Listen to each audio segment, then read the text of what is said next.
This topic is from today's newspaper, जो कि मुझे बहुत अच्छा लगा पर्सनली। दुनिया की धुरी बदल रही है, ब्रिक्स अब G7 से बड़ी ताकत बनने जा रहा है, ये व्लादिमीर पुतिन ने कहा है।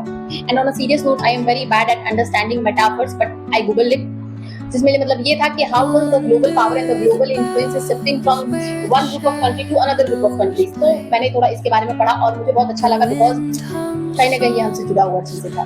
तो देखा जाए तो यहाँ पे 3 चीजों की जिक्र की गई है। पहला तो ब्रिक्स, दूसरा G7 और तीसरा इकोनॉमिक पावर। तो ये तीनों एक दूसरे से कैसे रिलेटेड है। So because I have less interest in economics, तो मैंने इसका कंक्लूजन वहाँ पे नोट कर दिया, so that the chances of error could be less. तो अगर बात किया जाए सबसे पहले G7 का, तो G7 that is a group of countries which consist of Canada, France, Germany, Italy, Japan, UK and USA, जो कि I think 1975 में बना था।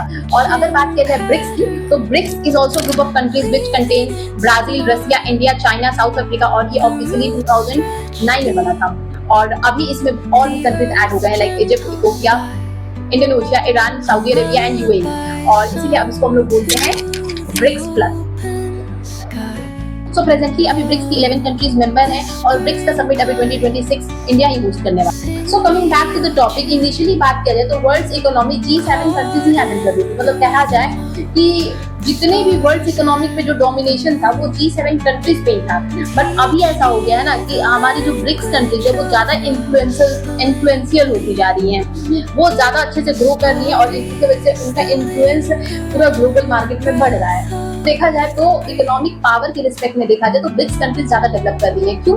बिकॉज अभी देखा जाए तो ब्रिक्स की जो रैंकिंग है ओवरऑल ग्लोबल इकोनॉमिक में, दैट इज 40%, जो कि PPP के द्वारा मेजर किया गया, लाइक परचेजिंग पावर पैरिटी, यानी कि इंडिया में या फिर बाकी सारे देशों में जो कि ब्रिक्स की मेंबर हैं, वहां पे कंजम्पशन या फिर ये कह लीजिए कि कितना ज्यादा कैपेसिटी है चीजों को खरीदने की, तो वो ब्रिक्स देशों के पास ज्यादा है और उसमें भी सबसे टॉप पे है चाइना।